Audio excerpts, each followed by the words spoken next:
Good morning students, my name is Meenu Naruka from Rajasthan TT college. मैं BSc first year को algae, lichen and bryophyta जो कि botany का third paper है, उसमें मैं जो आज टॉपिक पढ़ा रही हूँ वो टॉपिक है life cycle in algae.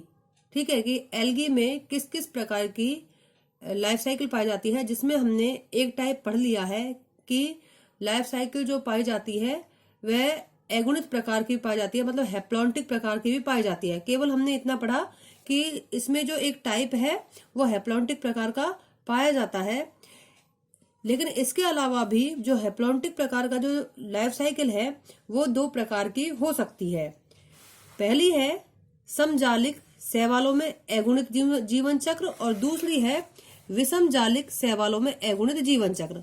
That means सबसे पहले हम बात करेंगे समजालिक सहवालों में अगुणित जीवन चक्र, मतलब हैप्लॉन्टिक लाइफ साइकिल। जो होमोथैलिक एल्गी होते हैं उनमें इस प्रकार का जीवन चक्र पाया जाता है। ठीक है, तो अगुणित प्रकार का जीवन चक्र पाया जाता है। वो किस प्रकार से पाया जाएगा? सबसे पहले तो हमें ये पता होना चाहिए कि होमोथैलिक क्या है।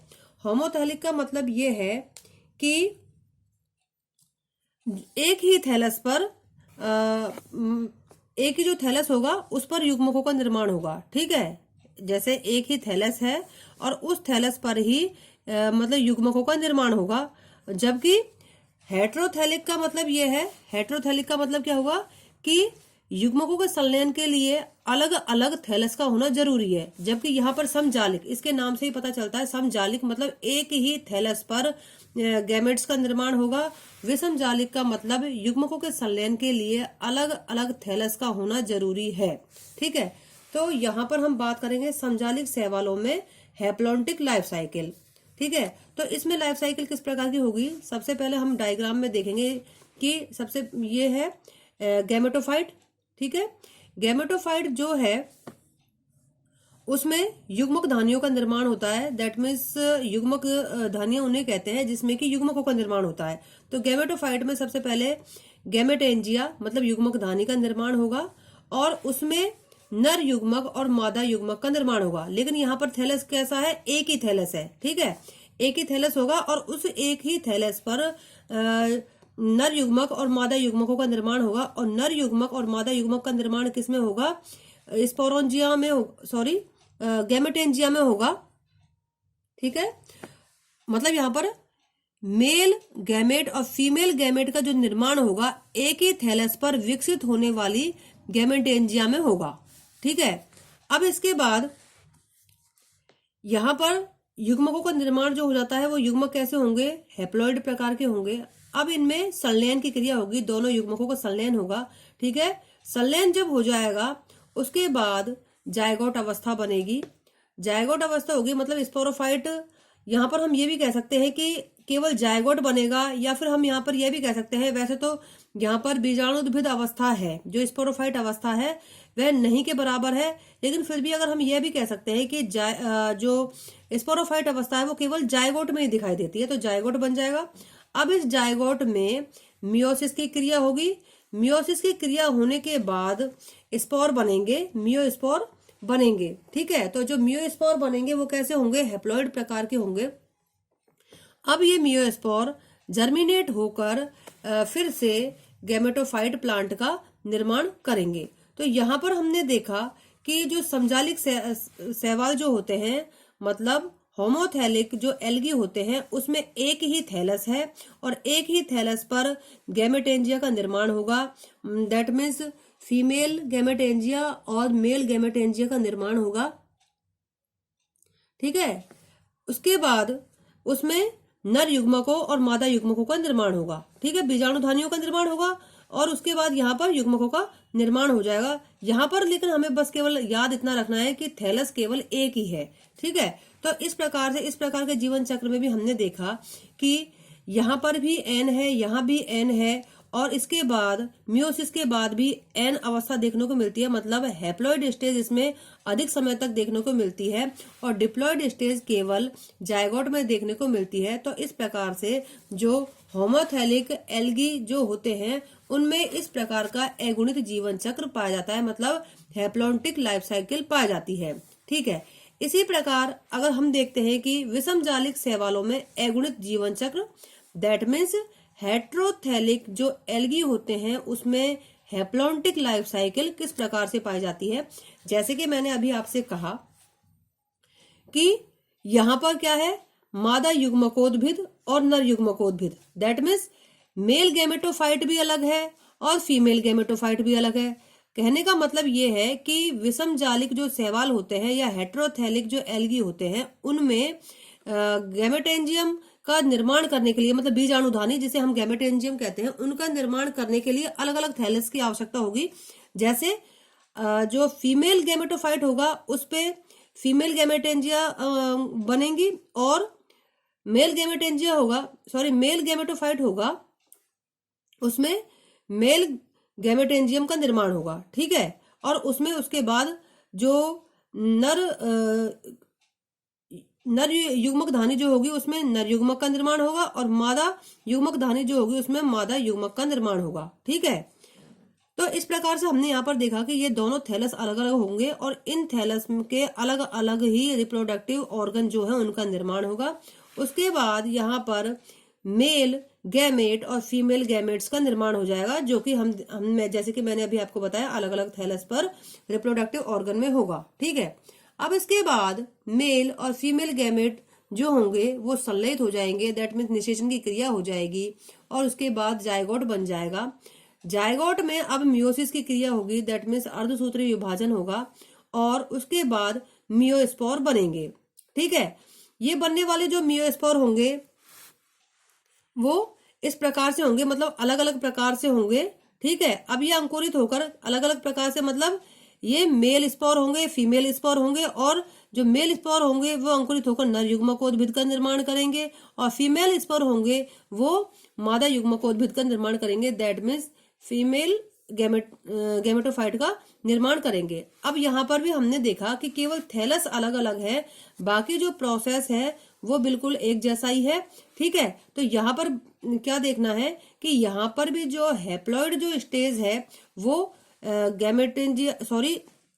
यहाँ पर गैमेटोफाइट में देखने को मिलती है, उसके बाद गैमेट्स में देखने को मिलती है, ठीक है। इसके बाद जो म्यूस्पोर जो बनते हैं उसमें देखने को मिलती है। केवल और केवल जायगोट अवस्था जो होती है, जायगोट है, उसमें ही हमें केवल द्विगुणित प्रवासा देखने को मिलती है, जो कि बहुत ही कम समय के लिए होती है। तो यहाँ पर हमने देखा कि अगुणित जो स्टेज है वो काफी समय तक देखने को मिलती है, तो इसी कारण इसको हम क्या कहेंगे, हैप्लॉन्टिक लाइफ साइकिल कहेंगे। और इस प्रकार से विषमजालिक शैवालों में हैप्लॉन्टिक जीवन चक्र पाया जाता है। अब हम बात करते हैं द्विगुणिता की पीढ़ी एकांतरण, ठीक है। मतलब द्विगुणिता की पीढ़ी एकांतरण या डिप्लॉन्टिक, मतलब इसे हम कहेंगे डिप्लॉन्टिक लाइफ साइकिल। डिप्लॉन्टिक जो लाइफ साइकिल जो होती है उसमें क्या होगा, जैसा कि द्विगुणिता की पीढ़ी एकांतरण भी कहते हैं हम इसे। दूसरा प्रकार है ये, मतलब कि एल्गी जो है उसमें लाइफ साइकिल का दूसरा जो टाइप है वो है द्विगुणिता की पीढ़ी एकांतरण, मतलब द्विगुणित। जैसे कि इसके नाम से ही पता चलता है कि यहाँ पर ये वाली जो लाइफ साइकिल होगी इसमें द्विगुणित अवस्था होगी वो लंबे समय तक होगी, जबकि अगुणित अवस्था बहुत ही कम समय में देखने को मिलेगी। क्योंकि लंबे समय तक द्विगुणित अवस्था देखने को मिलती है, दैट मीन्स डिप्लॉयड स्टेज जो होगी अधिक समय को देखने के लिए मिलेगी, इसी कारण इसे डिप्लॉन्टिक लाइफ साइकिल भी कहते हैं, ठीक है। तो इस प्रकार का जीवन चक्र होता कैसे, किस प्रकार से लाइफ साइकिल बनती है। इस प्रकार का जो जीवन चक्र जो होता है वो शैवालों के साइफोनेलिस गण के सदस्य, जैसे कि भूरे शैवालों में, ठीक है, भूरे शैवालों में ये पाया जाता है। इसके अलावा यह फ्यूकेलिस गण में भी पाया जाता है तथा डायटम्स जो होते हैं बैसिलियरियोफाइसी में भी ये पाया जाता है, मतलब ये इसके एग्जाम्पल है, ठीक है। जैसे सारगैसम है और फ्यूकस है, इसके एग्जाम्पल है। एग्जाम्पल हमें हर एक में याद रखने पड़ेंगे कि द्विगुणित के जीवन चक्र जो है वो किस में पाया जाता है, तो हम कहेंगे कि फ्यूकस में और सारगैसम इसका एग्जाम्पल है, ठीक है। इस प्रकार का जो जीवन चक्र जो होता है, इस प्रकार की जो लाइफ साइकिल होती है उसमें दीर्घकालिक जो अवस्था होगी वो कौन सी होगी, स्पोरोफाइट द्विगुणित अवस्था होती है। मतलब कहने का मतलब वही है कि इसमें जो स्पोरोफाइट जो अवस्था होगी, जिसे हम बीजाणुद्भिद अवस्था कहते हैं, वो लंबे समय के लिए होगी। ठीक है, और हम जानते हैं कि स्पोरोफाइट जो स्टेज होती है द्विगुणित होती है, डिप्लॉयड होती है। तो इसमें क्या होगा, प्रमुख थैलस द्विगुणित मतलब कि डिप्लॉयड बीजाणुद्भिद होता है, स्पोरोफाइट होता है।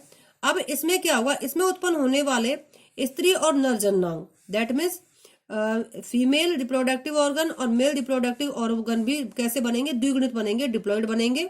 ठीक है, अब इनमें क्या होगा, अर्धसूत्री विभाजन होगा। ये जो रिप्रोडक्टिव ऑर्गन है इनमें अर्धसूत्री विभाजन होगा। हमें यहाँ पर ये याद रखना है कि यहाँ पर अर्धसूत्री विभाजन होगा। और उसके बाद क्या होगा कि मेल और फीमेल गैमेट बनेंगे, मतलब नर और मादा युग्मकों का निर्माण होगा। इसके बाद नर और मादा युग्मक बन जाने के बाद इनका संलयन हो जाएगा, दैट मीन निषेचन की क्रिया होगी। और इस प्रक्रिया में नर तथा स्त्री युग्मक संयोजित होकर एक द्विगुणित जायगोट का निर्माण करेंगे, डिप्लॉयड जो जायगोट है उसका निर्माण करेंगे। इस प्रकार से द्विगुणित अवस्था पुनः स्टार्ट हो जाती है। युग्मनज जो होगा उसमें द्विगुणित केंद्रक में अनेक समसूत्री विभाजन होंगे। अब हमें क्या देखना है कि अभी तक हमने एगुणित जीवन चक्र में क्या देखा था कि युग्मनज जब बनता है उसमें अर्धसूत्री विभाजन होता है। ठीक है, लेकिन यहाँ पर अर्धसूत्री विभाजन कहाँ हुआ है, स्पोरोफाइट पर बनने वाले जो मेल और फीमेल रिप्रोडक्टिव ऑर्गन है वहां पर अर्धसूत्री विभाजन हुआ है और वहां पर मेल और फीमेल गैमेट बने हैं, उनका संयोजन हुआ है, फिर जायगोट बना है। लेकिन अब जो जायगोट है उसमें अर्धसूत्री विभाजन नहीं होगा। इसमें क्या होगा कि युग्मनज के द्विगुणित जो केंद्रक होगा, क्योंकि यहाँ पर युग्मनज जो होता है वो द्विगुणित हो जाता है, डिप्लॉयड हो जाता है, उसमें अनेक समसूत्री विभाजन होंगे। अब जब हम जानते हैं कि जब माइटोसिस की जो क्रिया होती है उसमें सेल कैसी बनती है, बिल्कुल समान बनती है। तो यहाँ पर जब समसूत्री विभाजन होगा तो उससे क्या होगा, डिप्लॉयड ही केंद्रक बनेंगे। तो युग्मनज के द्विगुणित जो केंद्रक है, डिप्लॉयड जो न्यूक्लियस है उसमें अनेक समसूत्री विभाजन होंगे और अंत में पुनः द्विगुणित बीजाणुद्भिद का निर्माण होगा। कहने का मतलब यह है कि जब युग्मनज जो है उसमें समसूत्री विभाजन होगा, ठीक है, और माइटोसिस की क्रिया होगी तो उससे क्या होगा, वो पुनः स्पोरोफाइट प्लांट का निर्माण करेगा। तो इस प्रकार के जीवन चक्र में हमने देखा कि जो एगुणित प्रवास्ता है वो केवल कहाँ देखी जाती है, गैमेट्स में देखी जाती है, ओनली गैमेट्स में, तथा शेष सभी प्रवास्ताएं द्विगुणित होती है, मतलब डिप्लॉयड होती हैं। इसीलिए इस जीवन चक्र को डिप्लॉन्टिक लाइफ साइकिल कहा जाता है। अब हम इस डायग्राम में देखेंगे, बीजाणुद्भिद अवस्था यहाँ पर दिखाई दे रही है, मतलब स्पोरोफाइट स्टेज है। ठीक है, अब स्पोरोफाइट जो है, स्पोरोफाइट जो प्लांट है वो दीर्घकालिक अवधि तक रहेगा, मतलब लंबे समय तक रहेगा। अब इसमें मेल और फीमेल रिप्रोडक्टिव ऑर्गन बनेंगे, या फिर हम ये कहेंगे कि इसमें रिप्रोडक्टिव ऑर्गन्स का निर्माण होगा। और रिप्रोडक्टिव ऑर्गन जो बनेंगे हम इसको इस तरीके से समझ सकते हैं कि पुंधानी और स्त्रीधानी, इस तरीके से समझेंगे, समझाने के लिए बता रही हूं मैं। तो इसमें लेकिन हम इसको कहेंगे मेल और फीमेल रिप्रोडक्टिव ऑर्गन। अब उनमें अर्धसूत्री विभाजन होगा, मतलब मियोसिस की क्रिया होगी। मियोसिस की क्रिया से मेल गैमेट और फीमेल गैमेट बनेगा। अब इनमें संयोजन हो जाएगा और उसके बाद संयोजन हो जाएगा, दैट मीन्स संलयन हो गया, निषेचन हो गया और द्विगुणित युग्मनज का निर्माण होगा। यहाँ पर हमने देखा कि मियोसिस की क्रिया कहाँ पर हुई है, स्पोरोफाइट जो प्लांट है उसके जो रिप्रोडक्टिव ऑर्गन में वहां पर हुई है। और यहाँ पर जब जायगोट बनेगा तो इसमें अब दोबारा से अर्धसूत्री विभाजन नहीं हो सकता, अब इसमें समसूत्री विभाजन होगा, दैट मीन्स माइटोसिस की क्रिया होगी।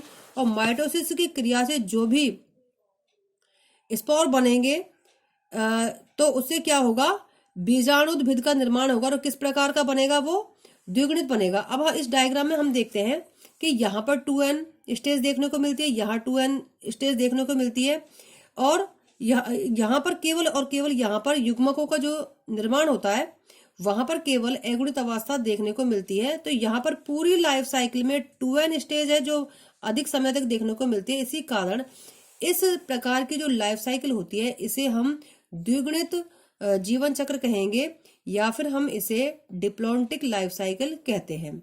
आज के लिए बस इतना ही, आगे हम कल पढ़ेंगे। Thank you.